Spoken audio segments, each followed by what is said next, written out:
Welcome to Tuesday's edition of Big Blue Kickoff Live here on Giants.com. I am at Giants WFAN. He is at Howard Cross 87. As always, this program is presented by Cadillac, the official luxury vehicle of the New York Football Giants.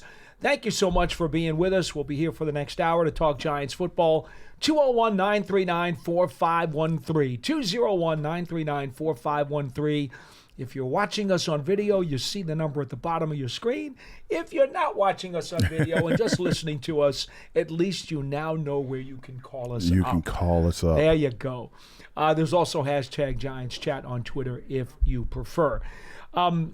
Interesting that this show, of course, as always, will be available later on today, an archive of it on our entire podcast network on the Giants mobile app, podcast platforms everywhere, and at Giants.com/podcast. You may want to decide to listen to the program later on. Maybe not. I don't know. This is the first day of NFL free agency tagging, and so news can change literally by the hour. It will. That's just the nature of how this league works, Howard, and obviously for most Giants fans, they're going to want to know about what's going to happen to Saquon Barkley. The only thing I will say to you is this. To understand the rules of the tagging, you could start tagging today, and that open period for the tag ends 4 o'clock p.m. Eastern Time on March 5th. So whatever happens today, you have a week to flop a tag on somebody. So Don't jump to any conclusions, no matter what happens or does not happen today. So let me ask you something. So if a person gets tagged, let's say today, he has to stay tagged the entire year.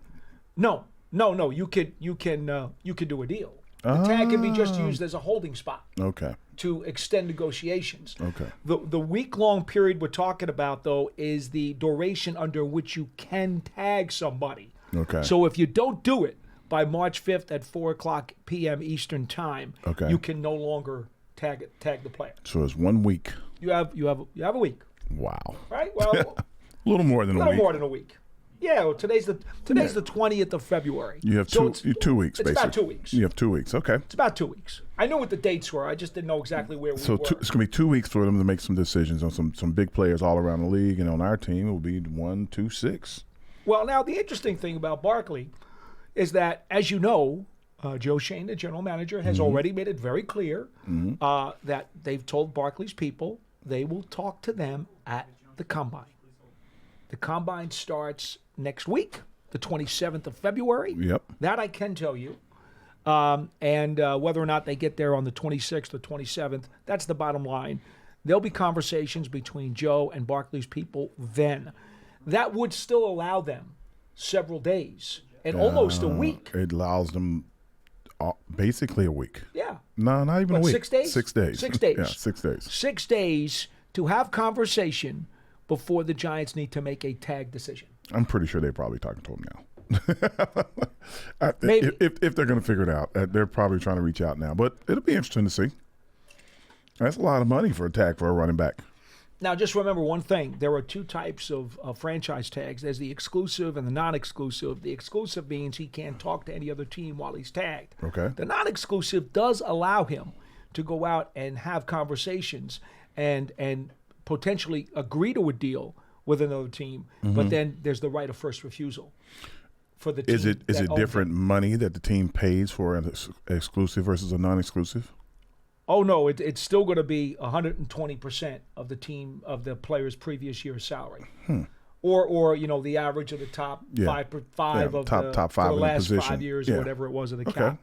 I mean, the exclusive, holds him in, okay, and he can't talk to anybody else. The non-exclusive means he can at least talk to somebody else. But you still have that control over him in that you have the right of first refusal. You can match a deal. Yeah. That's a lot. I'll just put it like this. If you're a player, if you're in Saquon's position or any other player in the league and you're trying to figure out what your next moves are, how much longer you're going to be able to play, and you're trying to get a little guaranteed money moving forward, the franchise tag kind of works against you. It just does. It's one of those things where players are, damn if you do, damn if you don't kind of moment. You want to get paid. The franchise tag is for that year. You can get paid for that year, but then that's it. Then the following year, you got to figure out what's going to happen. And you got one more year of wear and tear on your body. Mm-hmm. It's a tough thing for players. I've always wondered about it. I know it helps teams out, helps them with the negotiation, but the players themselves, it's a tough deal. It's going to be some guys out there that's going to be on the street this year because somebody can't afford to tag them. Like a great example, Mike Evans. I think his tag number, if Tampa had to tag him, would be like something like $28 million. The Jones from Kansas City, the Big D tackle, like 35, right? 33 or something like that. But that's ridiculous. Those are big numbers if you tag these guys. So I know what the intent was when they put it in place. It's going to be interesting these next few weeks to see what happens. All right, 201-939-4513 is our phone number. Phone lines are lighting up like a Christmas tree, Howard. I think you're attracting these fans. Somebody must be wanting to get at me. So what did you do? What did you do? What did you say? I didn't say anything. I've had people yelling at me, but I'm like, hey, man, you can't yell at me. I don't want to hear it. Let's quickly get these promos out of the way so we can get to these calls because these people are really chomping at the bit to get a hold of us. Oh, Lord. Giants Huddle Podcast is always up on all the Giants podcast platforms. You'll hear from coaches, players, former players, experts. Mm-hmm. Go to Giants.com/podcasts. And, of course, if you're on Apple Podcasts, leave a 5-star review. Helps make sure that the program continues to thrive. Giants season memberships. Don't forget, they're now available for the 2024 season. To learn more all about the exclusive member benefits, visit Giants.com/tickets. Limited inventory is available. And then there's the Giants official connected TV streaming app, Giants TV. It brings original video content and game highlights on demand and direct to Big Blue fans. Giants TV is free on Apple TV, Roku, and Amazon Fire TV, as well as the Giants mobile app. We have now gotten the promos out of the way, which means you are up next here on Big Blue Kickoff Live at 201-939-4513. We will go to Jason in New Haven. You're on line 2 and the first caller on today's program. Hello. Hey, how you guys doing? Very good. Good. Thanks for taking my call. So just a few things I wanted to talk about. Kind of wanted to tie into the tag deadline and more importantly, Barkley. I think it's safe to say, we all love Barkley, what he's meant to the team.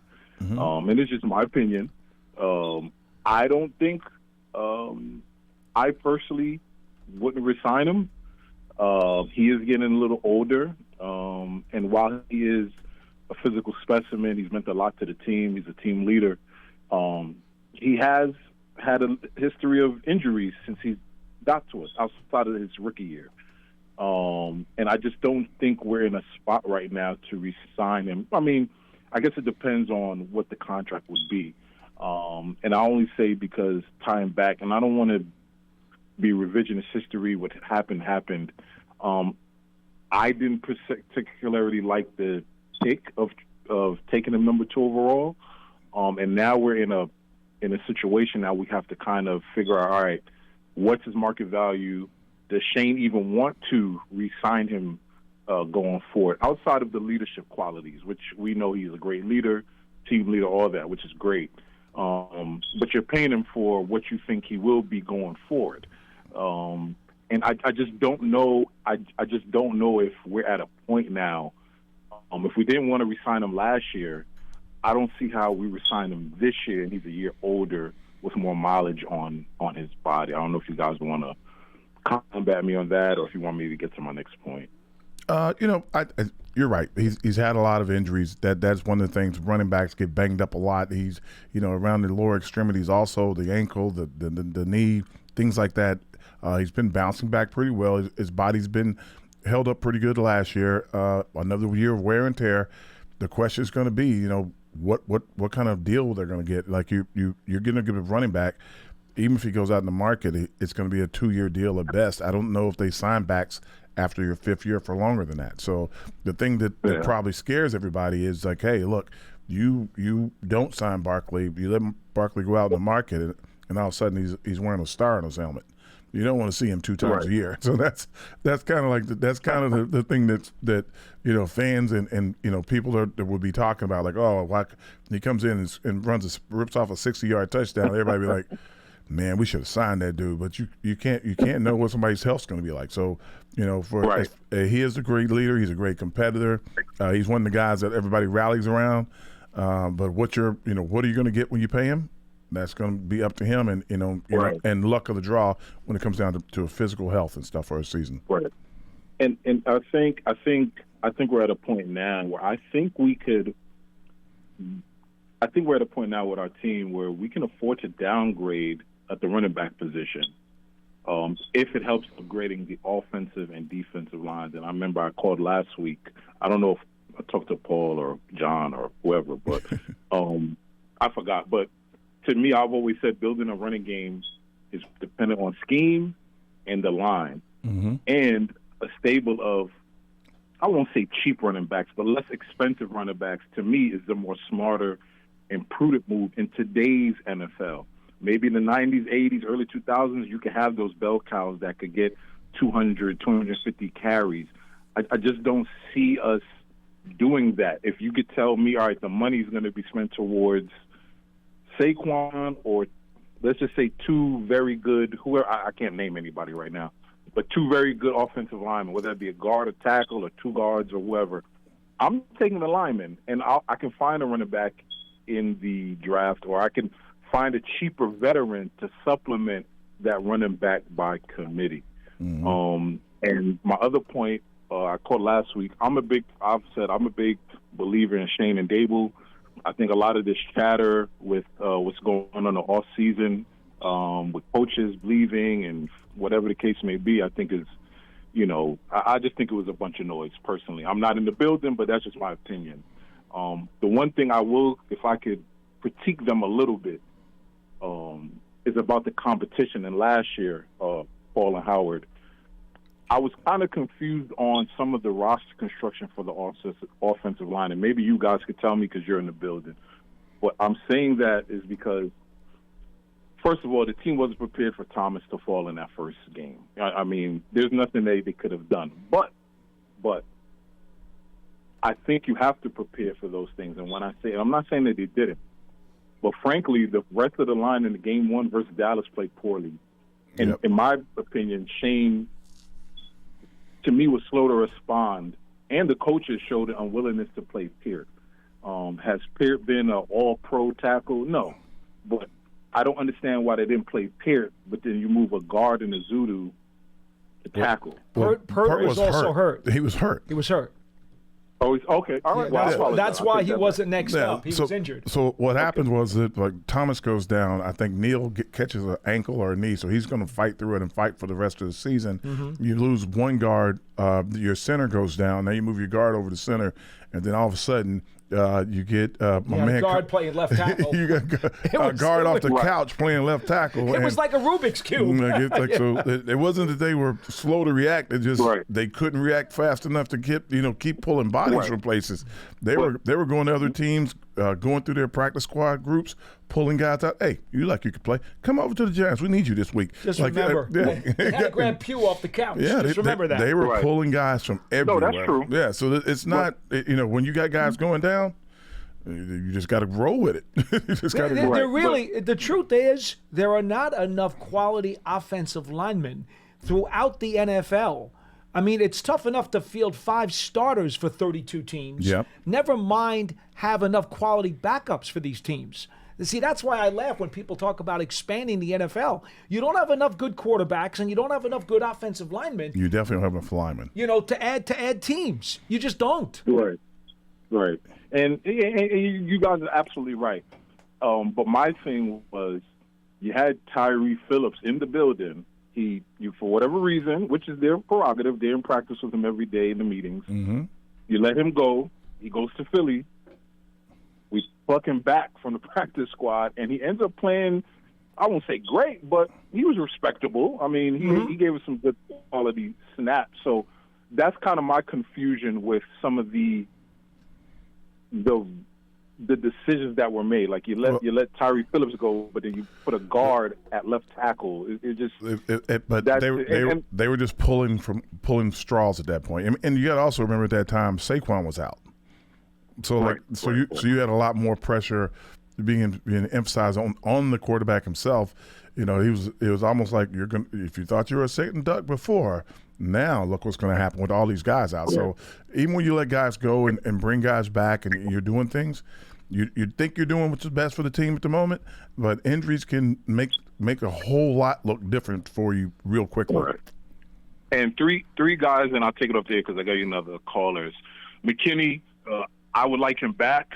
Doesn't seem, now I'm not his agent, I'm not in those meetings, but doesn't seem like he's going to take a hometown discount, and neither should, nor should he. You know, I believe every player should get what they feel they deserve and what the team is going to pay them. So I'm fine with that. But there are some other good safety. I won't go through the list, but there's some really intriguing. If we're not able to come to an agreement with McKinney for whatever the reason, there's some really. I won't go through the list because it'll be too long. But there's some really interesting safety options and two other free agent players I would like to look at outside of the Giants.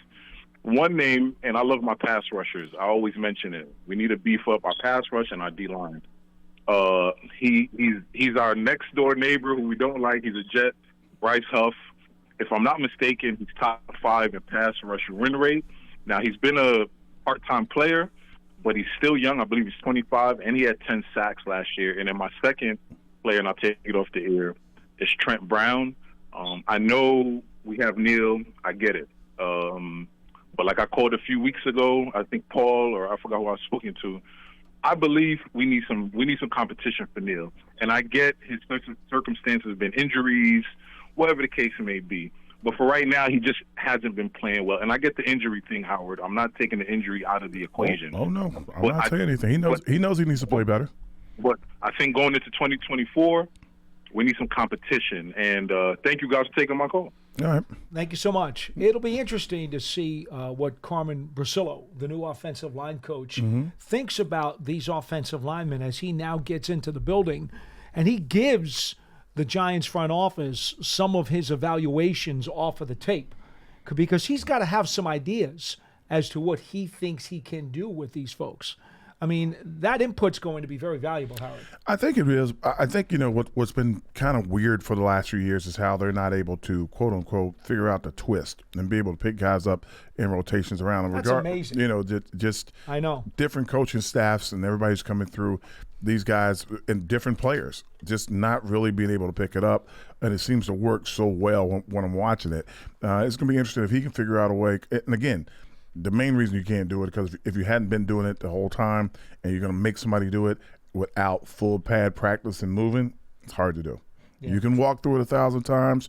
You can do all the really nice pajama drills. It just takes time to learn and learn your guys. And when you're rotating guys in and out from injury and everything else, it becomes even harder to do. So it's going to be interesting to see how he's able to, quote unquote, first teach these guys how to do this part of the thing. Hey, look, we're going to pick it up like this. We're going to work it together. Can we do it? And everybody's got to be able to do it. And no matter who's standing beside you, you got to be able to do it and know what you're looking for. You know what, Howard? I'm glad we had that call and that comment, because what I'm going to do is go back to the Raiders tape from this past season and look at the sacks that they gave up and see how many times they were on stunts and twists. Yeah. Because it was clearly a very, very hot sore spot for the Giants all season long. Yep. And I think it's going to be very interesting to see how often did the Raiders' offensive line have trouble with those things. First of all, how many times were they run? Did they get a lot of it? Yep. And then how did they pick it up? Yeah, it's. I mean, it's not just the Raider game. I mean, I think it started in the Dallas game. They were doing it, a lot of it, and it just flourished from there. And once you get, you know, as we say, they don't really do tape anymore. But once you put something on tape, people are like, okay, so if that's the recipe, I'll cook that same dish. So, Copycat yeah. 201-939-4513. We have some open lines. We go to Phil in North Carolina. You're next on BBKL. Hello. Hey, guys. Hey, thanks for the show. It's always very good. And Howard, thanks for everything you did for the Giants. Two questions. One is regarding the cap. And the question I have is that the cap gives you the over the cap gives you the available cap availability or how much they have. But does it doesn't factor in the number of players that are free agency and how many people you have signed already on the club, right? For example, say if we have a lot of free agents, internal free agents. Mm-hmm. Say we have 20 internal free agents. It doesn't factor in that we need money to replace those bodies, those 20 bodies. Is that correct? The way the cap works is, let's say it's $100 bill is the cap, and you have 52 guys that you're going to basically pay for that. When the season's over, some of those guys become free agents, and they're going to want more money. The more money they want may take you outside the cap. So the cap doesn't really change depending on the bodies themselves. The NFL has what they call a hard cap. So no, it doesn't take into the factor if a guy like McKinney or Saquon or whoever isn't signed. That's just money the cap hasn't spent yet. So if you say you have $30 million or $40 million or $10 million or whatever the number is, you have to sign your players within that cap hit to try to get them in, plus sign all your quote-unquote draft players and players you pick up in free agency. I think, caller, what you're asking is the money committed under the cap based on what Over the Cap is saying? And yes, when they give you the list on Over the Cap, for those of you who don't know, overthecap.com is a salary cap specialty website that has unofficial breakdowns of all the cap information in the NFL. Yep. They give you the money that is committed. So, for example, right now for the New York Giants page, this is, again, unofficial. This is not league stuff. This is through this independent organization. They have the Giants listed with 51 active players and committed for their top 51 players over $207 million, suggesting that the team cap space as we speak is about 19.5. Okay. Now, that is A, those are unofficial numbers, and B, that can be fluid because you can redo deals with guys, change cap numbers, and then every time you sign a new guy or re-sign a guy, that also impacts the number. Yep. So don't get too bent out of shape when you look at a site like that and see something and go like, oh my God, what are they going to do? They have a lot of fluidity within those numbers that you're seeing on the web. Mm-hmm. Well, I'm not so worried about the exact number. I'm worried about whether it's normalized by the number of players that are there. So, for example, you gave the example. Say if we really only, because we have like 20 people that are hitting free agency, do we have 51 people signed? Yes. I don't think we do. Yes.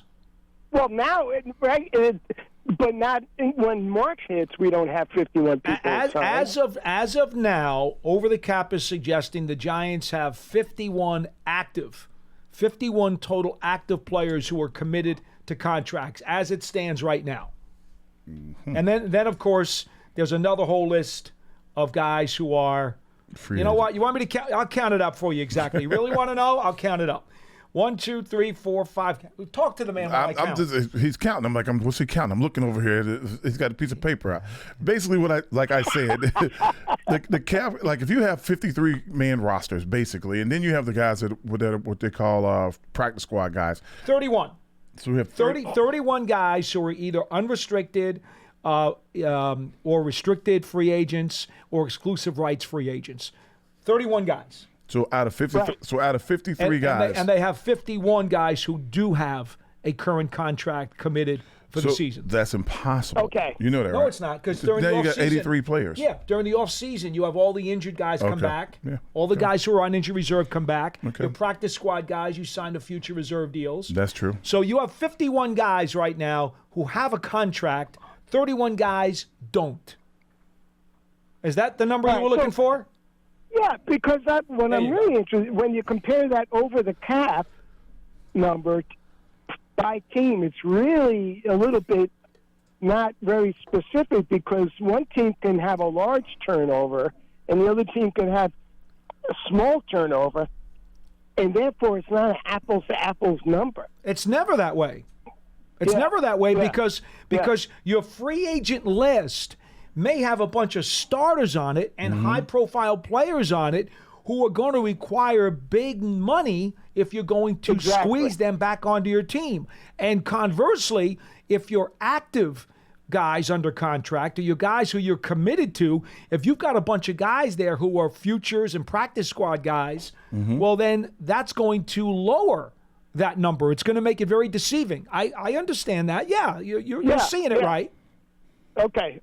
That's because that's a big thing. So anyway, all right. So that was my one point. The other point is this with draft coming up. I'm a big draft person. Okay. This concept, and I understand why you guys say this, but you talk about the word conviction. When you have conviction for a player, you get them. I still am slightly uneasy when that's used, that word conviction, because there's still, even though you may have conviction, the probability of you landing on the right person is still not 100%, right? We always say, what's the odds in the first round or maybe X? In the second round, it might be slightly lower. In the third round, it might be slightly lower. But we still can't have 100% certainty, even though you have conviction. Well, so I'm right. Well, that's how I look at it. The view of it is this: you're drafting a player off his tape, off his combine, off of all the stuff he did in the past. That's what he promotes. That's how he's promoted himself, basically. When he shows up to your team, if that's not the same guy, or if he doesn't do the same thing, or if he gets hurt, your conviction can be whatever it is. It depends on the person. Like the players show up. A lot of players come into the league. They want to be the best player ever at their position. They work the hardest. They listen. They're in early. They're out late.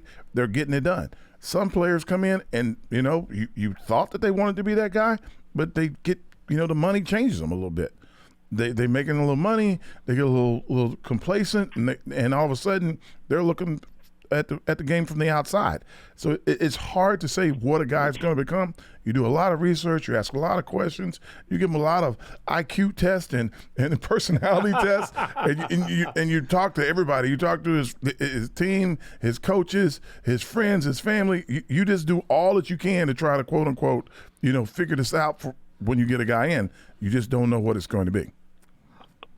I agree. But so I just wanted to temper this concept of conviction because of that. There still is uncertainty. Phil, I've got some numbers for you. We're going to let you go, and then I want you to hold on and listen to the program because I got something that's really going to go right up your alley. Uh-oh. Thank you so much for the call. 201-939-4513. The point that we talk about often here, Howard, when you're not on the program, but it still stands. If a team in that draft room is all in and they have conviction that this is the guy, we all agree, this is the guy we need to take, well, then you got to take him. You do all the research. You go through all the tape. You look at the games. You do all the background research. You do all the medicals. If you really believe that that's the guy we have to take, then you've got to take him because you can only base your decision on the amount of information that you have culled. Now, having said that, to the caller's point, it is not an exact science. I'm going to give you some numbers here, Howard, because I did the research. You're not going to find this anywhere else because it's my personal research. Into the Pauly closet. NFL, well, this is what I do. NFL draft. Since 2000, I went from 2000 to 2020 because anyone who was drafted in 2021 in the first round still has that fourth-year option. Yeah. So their first contracts are not over yet, so I did not want to include them in this list. Okay. From 2000 to 2020, there were 210 players taken in each of the first 100 slots in the draft. Okay. Picks 1 through 10 overall, there have been 117 Pro Bowl players. Okay. Out of 210, that is only 55%. Okay. So if you're picking between 1 and 10 overall in the draft, history shows us over the last 20 plus years, that guy's got a 55% chance of making at least one Pro Bowl during his career. Okay. That's it. Only 55%, which shows you how it's not an exact science. Overall picks between 11 and 20, 93 of 210 have made the Pro Bowl. That's 44%. Okay. Picks 21 to 30, and I broke it down by sections of 10. Okay. Picks 21 to 30, 63 of the 210 players have gone to a Pro Bowl, 33%. Last picks in the first round, basically. Okay? Mm-hmm. So, well, we know 32 picks in the first round, but for the purposes of this one, I broke it down by 10. We'll just keep it right there, which means if you're picked in the first round, basically, give or take a couple percentage points, you've got a 43% chance of making the Pro Bowl, which is less than half. Okay. So to the caller's point, you can have as much conviction as you want. History tells you you may not get a superstar. My question is this. When you're drafting a guy, I know everybody you draft, you hope they're going to work out and they're going to be the greatest player ever. But do you draft a player in the first round thinking, I'm drafting a Pro Bowl player? The fans seem to think so. Oh, okay. Unless it's like you're drafting a quarterback or something, I've never really looked at a guy and go like, oh, he's a Pro Bowl player. When I look at a lineman, I think he could play for 15 years if he wants to. I never think about the Pro Bowl. I think that's the right way to look at it, because that's how you build a team. If I'm drafting a guy, I'm like, that guy's going to be around here for a long time. He's going to be a good player for a long time, and that's what I'm hoping for when you're drafting a team. If I draft a guy, that guy could be a Pro Bowler. He might have a bad ankle, he might have a bad knee, he might have a bad shoulder, he might make 2 Pro Bowls, but he'll only be around for 5 years. That's a bad draft pick.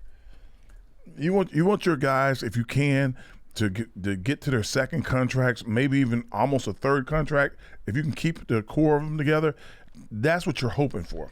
But it is no exact science, because you have no idea. We've had some great players drafted here in the first round. We had some players that never really made a dent in the first round, and it varies. To your point, Howard, I love when people and I brought this up last week on the show. I love when people talk about Eric Dorsey, who was a first-round pick by the Giants, okay? Back, and I want you to look at this, 1986, and look at this. He played 7 seasons with the Giants, and for most of those seasons, he was a starter. Yeah. When he wasn't, it was because he was hurt or he was a rotational player when he first came into the league with George Martin. Okay. Okay? Eric Dorsey was on 2 Super Bowl championship teams and was a very productive player. Yet there are those fans out there who will say he was a first-round pick. He was a bust. He didn't give us what we wanted to get.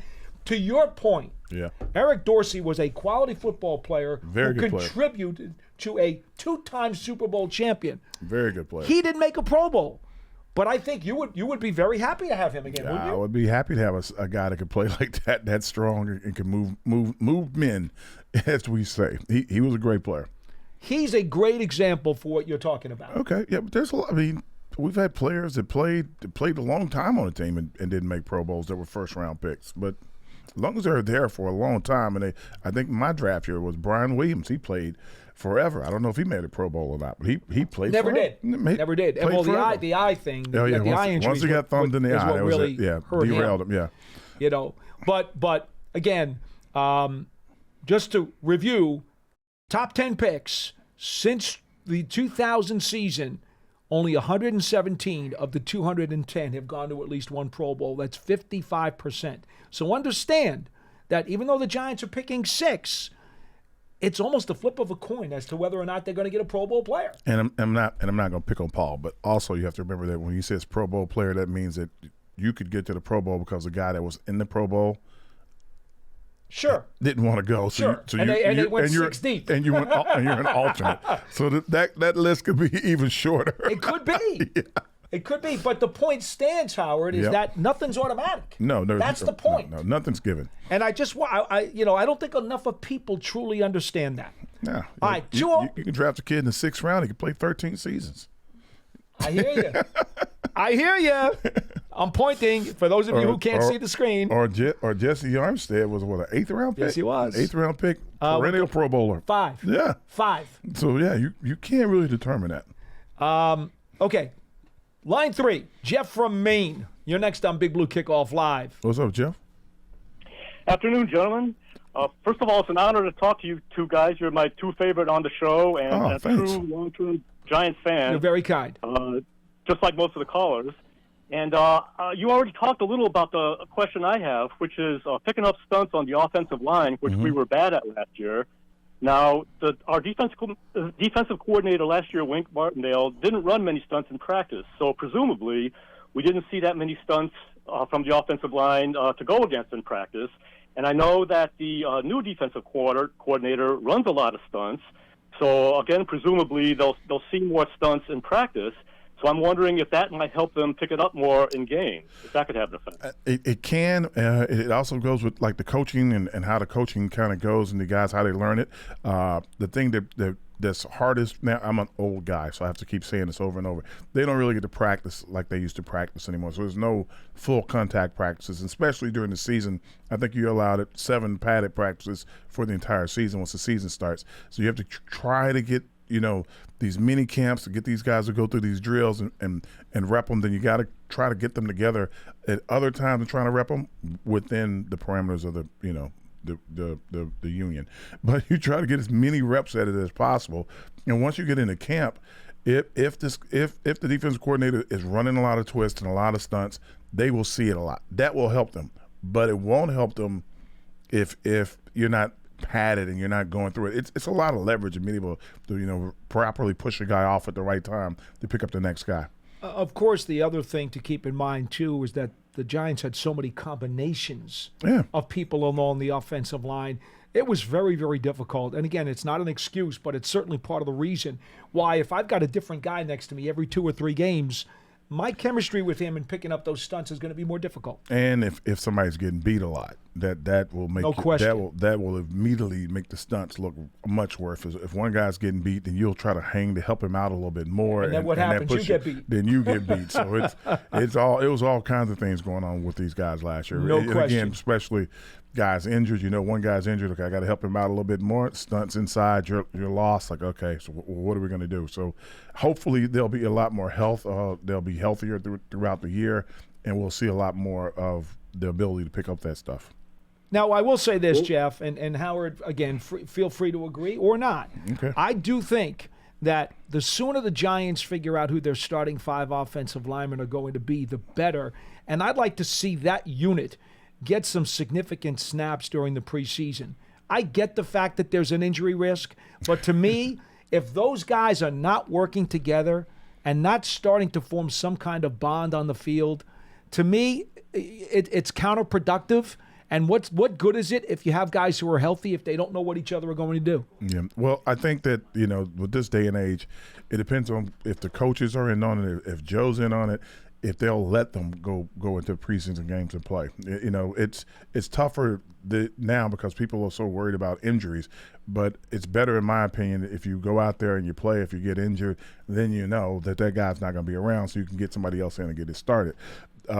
Everybody else doesn't look at it that way. No, some people don't. An injury in preseason is a lot better than an injury in the first game. So, that's how I look at it, but you gotta have to know. It's kind of hard to do. Of course, in preseason, the opposing defense probably won't run as many of their best stunts. They're probably saving them in their back pocket for the That's season. okay. That's okay because what you're trying to do when you play your 5 together is to form that bond and togetherness. It doesn't matter what they're seeing. It's a matter of them getting to know each other. And what you're also hoping for is that when you get the thing that they like to do now more than anything else is practice against other teams. When they have those practices against other teams, that's when they see a lot of stunts and a lot of things. Yeah. Coaches will ask the other coach, hey, run some stunts against us, run this, what do you want to see? And they try to help each other out. They get to know each other that way. We'll see if the Giants do that again this year. They had the Detroit Lions last year out in Michigan as part of that dual practice thing, and we haven't heard if they plan to do it again. Well, that was very informative. I do have another offensive line question if you have time. Yeah. Okay. And I heard that TFF said something about our offensive line last year. I know it was not just the worst in the league, but like the worst they've seen in like 20 years. So to me, that speaks to that being our number one problem, even more so than the skill positions for offense. Did you really need somebody to tell you that? Were you watching the games? No. Did you see who was playing the games? Wow. And the combinations that they had to use every week? Maybe it wasn't that obvious to you, but it should have been. No, it was definitely obvious, and that's just my point. So in the draft, we're going to probably have the chance to pick the best offensive lineman at number 6 without even having to trade up. Mm-hmm. So to me, that's a no-brainer. And I guess my question is, if we do get Joe Alt, from what you know of him, would he have both a high ceiling and a high floor, and do you think he could start right away? And I'll take my answer up there. Well, the thing with Joe Alt is this. Joe Alt is a perennial left tackle and was a left tackle his entire career, I believe. Exactly. So if he came in, you would probably be trying to move him either inside to guard or outside to right tackle, one of those two positions to try to, quote-unquote, bolster your lines. But I don't know which tackle they're going to pick. I don't know which guy. I've seen several different tackles ranked. The guy in Penn State, the guy out of, I think, Oregon somewhere. They got a bunch of guys at a tackle that can play. The thing is that there is so much depth this year at offensive line in the draft. You're going to be able to get a guy in the first round, a guy in the second round, a guy in the third round. They're all going to be really good players. This is like one of those receivers drafts where there's a ton of receivers also that you're going to see. But I don't know who they're going to pick, when they're going to pick them. I don't know, what the circumstances might be. There could be trades. There could be anything. So I'm excited to see what's going to happen. But there are going to be some really good offensive linemen that are going to be coming out in this draft. By the way, since the 2000 draft, offensive tackle has been the most picked player at number 6 overall. By the Giants? Of the NFL. Mm-hmm. Of the number 6 overall picks, there have been 24 since 2000. Offensive tackle was taken 6 times. Mm-hmm. I had originally broken down defensive line as one position. I separated it the other night. Mm-hmm. Defensive tackle was 4, which was the second most taken position. To be quite frank with you, I get it, but the 2 guys who were supposedly consensus top 10s this year are both tackles again. Fashanu and, of course, Alt is the number 1 guy on most people's boards. You do have to, like Howard said, you got to figure out, okay, now if we're going to ask them to play right tackle, in Alt's case, can he do it? Can he do it? He's going to have to flip. Some people say it's easy. Some people say it's hard. I mean, in Alt's case, Alt was like a basketball player, tight end for a long time. He didn't get to be tackled till later on in his career, I believe, right? Right. So that would give him a little more access to be able to flip if you had to. Mm-hmm. That's kind of things you have to look into. But you'd have to ask him though. You'd have to see if he can do it and talk to him about it. And I'm sure that when he goes to quote unquote the combine, he's sitting around, he's talking to guys. They're going to ask him right there. Could you play right tackle? Could you? And there's not going to just be the Giants asking him. There's going to be a lot of teams are going to ask him. Yeah, for sure. And we know that there are some players who express a very strong desire. Oh, I'm a left tackle and I'm not moving. We've heard that. Yeah. We've heard players say that before. Absolutely. And, if you're an organization, you want to know that. It's hard because, everything has a price tag on it. That's the main reason. The left tackle's like the most important lineman, protects the quarterback's blind side. He makes the most money from all the other linemen. He's a premium position. It's like, I think it's quarterback, left tackle, pass rusher, and cornerback, and receiver. And then everybody else kind of fits in under those guys. But a left tackle, if you're coming out of the draft and they're talking to you about we would like to draft you, but can you play right tackle? The answer should be yes. I can play anywhere you want me to, but as money is concerned, a lot of guys are going to say up front, I prefer to play left tackle. Yeah. 201-939-4513. We have lines open. We go to line 1. Len in Maryland, you're next on the program. Hello. Hey, Len. Hey guys. How you doing? Very good. Hey, looking forward to the next 10 weeks, today through the draft. Mm-hmm. This is when we get better. I hope so. When we get better. Yeah, me too. There you go, Howard. There you go. Thank you for saying that because it allows. I don't think you've heard me say this. I know Paul has heard me say this before. I'm going to give you I'm going to give you my general manager's philosophy. Uh-oh. You don't have to get worse before you get better. That's a good answer. You just got to get better. And these next 10 weeks give us that opportunity to do that. Hey, quick one on Joe Alt. What position did his father play? No idea. It was a tackle. He was a left tackle, Paul. Yeah. I think the boy's been brought up to be a left tackle. Oh, I don't think there's any doubt about that. I wouldn't fool with trying to switch Joe Alt. I agree with you, which is why I would be very leery if you're the Giants. You're not moving Thomas. So if you right. take Alt, That's then right. you're basically You saying careful. he's going to be a right tackle. Yeah. I'm a little sketchy on that. Yeah. I think he's going to be a terrific player. Howard, before I drafted him, though, I would look very closely at the Louisville tape and the Duke tape from last year. Mm-hmm. He had a tough time. Yeah, he did. Both those games. He had a tough time. He's going to be a good football player. Yeah. Hey, Paul, to get better, to start getting better. Yeah. And by the way, the only pimple on your initial statement is that the salary cap forces you to get rid of talented players that you would otherwise want to continue your building with. Mm-hmm. Okay? So to be frank, I think you have a nirvana kind of philosophy there that's just not possible in reality. Well, all right. But I also know, going into this year, into the next 10 weeks, that the replacement for Barkley and the replacement for McKinney, and to some extent the replacement for Adoree Jackson at cornerback, are not on this roster. They're not there. If one, I think we get worse. We don't get better. We get worse. Well, we'll see. Yes, for sure. And that's why I'm hoping that at least two of those three guys remain on the on the Giants. You're not high on Dane Belton. I mean, it's possible he is your other starting safety this year. Thank you for giving me the opportunity to comment on Belton. Mm-hmm. I'm glad he's on our team. Okay, I think he plays a specific role. If you play a 3-safety look, guys, Belton can play and do his thing. If you ask Belton to cover anybody, you're in trouble. You're in trouble. He can't cover. Well, last year at the end of the year, he did okay because he was forced into action. One-on-one, Howard. He's not that guy. Okay. I'm glad he's on the team because we can play him in a 3-safety look. I don't see him as McKinney's replacement. McKinney's kind of a Pro Bowler, though. It's kind of hard to say. You're going to get worse if McKinney McKinney isn't on the.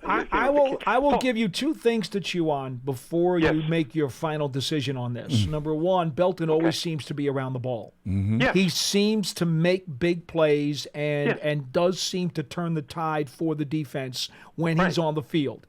Keep that in mind. So he may be more impactful than you think. Well, that's number one. That's number one. Let me give you number two. Let me give you number two. Let me give you number two. Number two, Sure. Javarius Owens was a safety drafted on the third day last year who never really got on the field this past season. He was basically a redshirt safety. They really like his tools an awful lot. Don't sleep on him. Okay, can I respond, Paul? Go right ahead. Let me respond to the Belton one. I didn't say I didn't want Belton on the team. I just want to say how you use Belton is important. Yes, he did that, but I'd like to know. Understood. He does make plays, I'd like to know what kind of defense they were in when he made those interceptions. And my guess is they were in a 3-safety look. No, I think the safety was out. I think hurt his knee already. Yes, he had. Remember, Pinnock missed a little bit of time. That's when Pinnock when Pinnock went out of the game. There was only 2 safeties in the game at that point. Good, Howard. And let me add this, a positive about Belton. He really played. He surprised me in that last game against the Eagles. Mm-hmm. He really played well. Yeah, he did. He really did play well. I mean, it was no question. Paul, with regard to your numbers, the 55% out of the first 10 picks since 2000. What we need for the next 3 or 4 years is 3 or 4 55%ers, Paul. Hey, great. Awesome.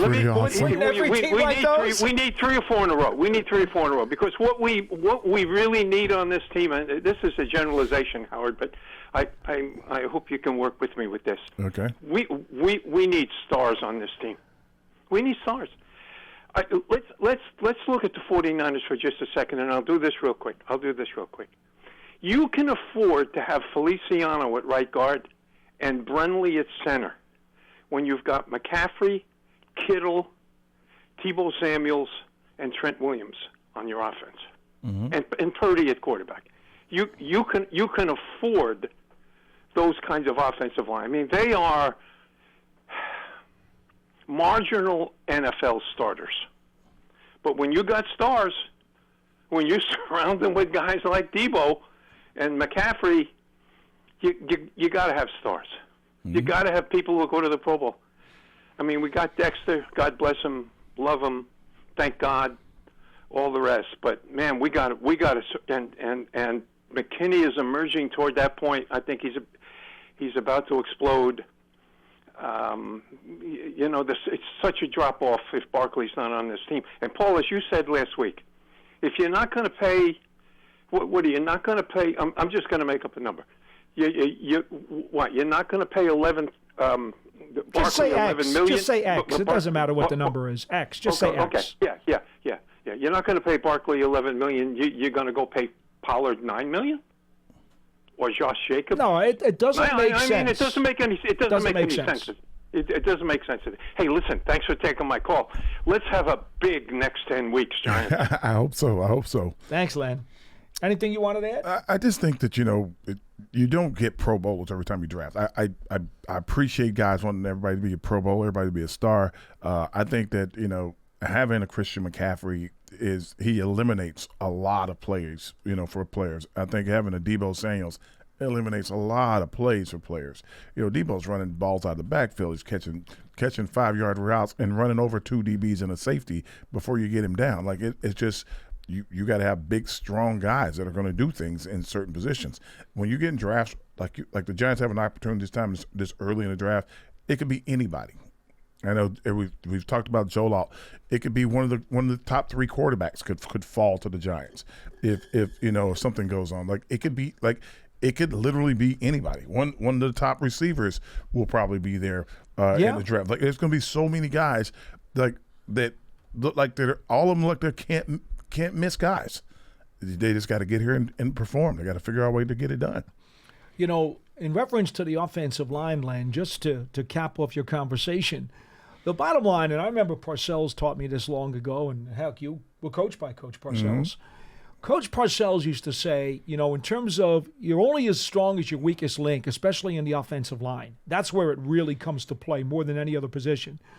And the idea is that you don't want to have an Achilles heel on the line that's going to force you to abandon parts of your playbook because he's just not functional enough. He's just not good enough where we can't do X, Y, and Z because that guy can't block it. That's where it becomes a problem. You need 5 guys up front that are good enough to run anything in your playbook. That's the point. Because once you start throwing chapters out of your playbook, you're at a disadvantage. I'll say it like this. I told people all last year, all during the season, I'm like, if you got 4 flat tires, you're not going to be able to run the ball, throw the ball. That's do it. That's for sure. I think when it comes down to offense, we had a busted transmission last year too. And I think when it comes down to offensive alignment, the most important thing is first off availability. They got to be healthy, right? Once they're healthy and you can count on them being healthy, then you can teach them to do things. Then you get it. Like I knew last year when the season started, we were in preseason, we were watching, we were talking about asking coaches like position by position, and he's like, "Well, we're going to try to figure out which of these 3 guards are going to be our 2 starters." When he said that, I was like, "Oh no!" And I got nervous. I'm like, "This is not good." So this year we're hoping that watching everything, you start to see some guys pick their heads up. These are the guys you're going to be. You got a left tackle. You got a center. Do you know you have a left guard and a right guard? That's going to be the question. Do you know you have a right tackle? I mean, Evan Neal wants to be the right tackle, but, he's going to have to, really, step his game up. Injuries or no injuries, he knows he's got to come around and do a little bit more than what he was doing last year. He had some decent games last year when he was healthy. When he wasn't healthy, it's a tough – I can't – you're out there. If you're healthy enough to be on the field, you got to still fight. And you got to figure out a way to make it happen. So he's going to have a lot to prove this offseason for himself. He wants to do more. I'm sure he'll do whatever it takes to be on the field. But as far as the line goes, like I said, this is a draft that there are incredible linemen probably in the first 4 rounds. So just keep your eye out for it. There are going to be a lot of guys that are going to be, I thought he's going to be a first rounder. You'll be able to give him the second round. It's going to be very interesting to see what happens with these guys. We go back to the phones. Jerome in Charlotte, you're next on Big Blue Kickoff Live. Hello. Hey guys, I love the show. Always Thank you. Good listener. I like to talk about the offense for a quick minute, and I think we need to, if we can get a quality quarterback that can. We don't have a quarterback to lead us to the Super Bowl on our team right now, and I think we need to grab one whenever we can, either in the first round or the second round, and we need a number one receiver. Whichever order they choose, first or second, whichever, but that's what we need. And I'm glad I have y'all, two veterans. I'm a truck driver. My company is based in right outside of Dallas, Texas, so I get in a lot of cowboys and dates. Yeah. And I told them that if they did pressures and hit, what's the other word they use? Stunts and blitzes against quarterbacks. Yeah. Oh, it's sacks, it's pressures, and it's Hits. and it's quarterback hits. Actually, it's hurries. It's pressures pressure. and hits. It's hurries, hits, and sacks all combined equal pressures. That's the number you're looking for. Mm-hmm. Right, and I told them when I was what I call the yard, where our company is based at, that if they did that if they were marking that back in Lawrence Taylor Day, Michael Parsons would never be equal to Lawrence Taylor, because Lawrence Taylor numbers will be so high that nobody can even be compared to him. Well, listen, I like Michael Parsons. I think he's a really good player, and I think he's exciting. He reminds me probably, everybody keeps saying Lawrence Taylor, but he's more like a Jesse Armstead type. Same body type, same size, same kind of quickness. He's not Lawrence Taylor's size. Like, he's not a Carl Banks size. We're talking guys that are 6'4", 6'5", 250, 260. It's just different. I know people like to say bigger, faster, stronger now. It's not really true. The guys were a lot bigger back when I played. They were a lot faster when I played. And you were able to hit people without consequence. So, You mean they didn't play flag football then? So, like Michael Parsons, I was talking to a Hall of Famer the other day that in my mind, Michael Parsons kind of reminds me of Ronnie Lott. Michael Parsons is almost a safety. That's how small he is. And Ronnie Lott is a big dude. Like, it's just different. So when people are talking about how great he is, if you put a big guy in front of him and just tell him, hey, just block him, just go right at him, he has a hard time, because the physical size of another person can overwhelm him. And you saw that when he played against, I think, the Niners and a couple teams. They got overwhelmed. They overwhelmed him in the Green Bay game. Big guy in front of him, leaning on him. He doesn't look the same. He looks the same when he's in space. He looks the same when he's, quote unquote, maybe that weak side linebacker in the bubble over there, hidden so you can't really get to him. But if he's on the line of scrimmage, it's not the same thing. That's the difference between a Lawrence Taylor and linebackers of the day. Lawrence could beat a triple team. We're talking that Lawrence was a stand-up defensive end, basically, Yes. is what he was. It's Yes. like, and that's hard to play against, and people don't realize when they're looking at him. I'm a big guy, so I got to see him every day in practice. You don't realize what you're looking at when you see guys that big moving that fast and don't really care. Like he would go to practice, and I used to tell people all the time, he used to wear a scuba suit in the sun. In my mind, I'm like, this dude is crazy. How about sandals? A scuba suit. He'd be in a scuba like dive suit, like cut off at the knees. Yep. Every year, I'm like, why are you in a dive suit? Get in shape. I'm like, what kind of shape you trying to get in? Like, it was crazy. He was born that way. Man, it was Really wild. So when people talk about, I love Michael Parsons. I love listening to him talk and everything. Not the same kind of person. Not LT. Sorry. But like you can name a ton of linebackers out of history that he's not like. Just not like him. Well, that's what I I had to deal with when I around my company's yard in Texas, outside of Dallas. And Michael Parsons, he's going to be better out like that. He could never be as good as Lawrence Taylor. And he will never be close to Lawrence Taylor. If they go back and look at his hits and pressures against quarterbacks, he changed the defense. That's absolutely true. Every team to this very day is looking for the next Lawrence Taylor. They still haven't found him. No. Thank you, Jerome. That's pretty funny. Be well. The only two guys in their prime who could even come onto the same planet as Lawrence Taylor for me, Andre Tippett and Ricky Jackson. And they weren't even LT, but they could at least be on the planet. Tippett, Pat Swilling. Pat Swilling was an LT type guy. More of a pass rusher than a run defender. Yeah, but Tippett was like a monster. He was as a pure pass rusher, he was incredible. But he was a huge dude, though. Like, people don't like another Tippett's guy from Newark, by the way. Yeah, another massive human being that was playing out there that should have had his hand in the dirt, but he didn't. Yep. Real quick, I just want to say this before we go because we're running late.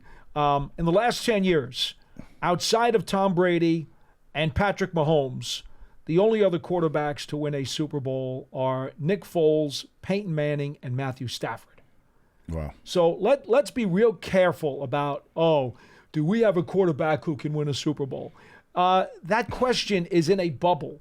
There are very few quarterbacks who have won one, especially in the last, recent times. It's not about, you got to have one of those. Because if you want to say you got to have one of those, basically there are 31 teams who don't have one. Mahomes is on Kansas City, and he doesn't play for anybody else. So if you want to ask that question, you might as well just not play. No, it's more than that. I think the thing we talked about mostly is the reason. Like, if you don't have a good offensive line, nothing happens. That's the reason. And if you got to figure out a way to restructure, rebuild that offensive line as quickly as possible, and you can see the difference. You can see how Brock Purdy, when he's no pressure or anything, he looks like this guy's, he's really good. He's super talented. And all of a sudden, Chris Jones is touching him on his cheek. He's like, okay, we're not going to throw the ball over there anymore because you just need an offensive line. If you have a good offensive line, everybody else looks good. Run game, passing game, everything looks good. Quarterback looks great. Always starts in the trenches hard. Always. At Howard Cross 87, at Giants WFAN. That'll do it for today's edition of Big Blue Kickoff Live. Thank you so much for joining us. We are here live every weekday from 12:30 p.m. Eastern Time until 1:30 for 1 hour of Giants football. Once again, you can catch an archive of this show on the Giants podcast networks, as well as Giants.com/podcasts. This has been Big Blue Kickoff Live, presented by Cadillac, the official luxury vehicle of the New York Giants. We'll see you next time.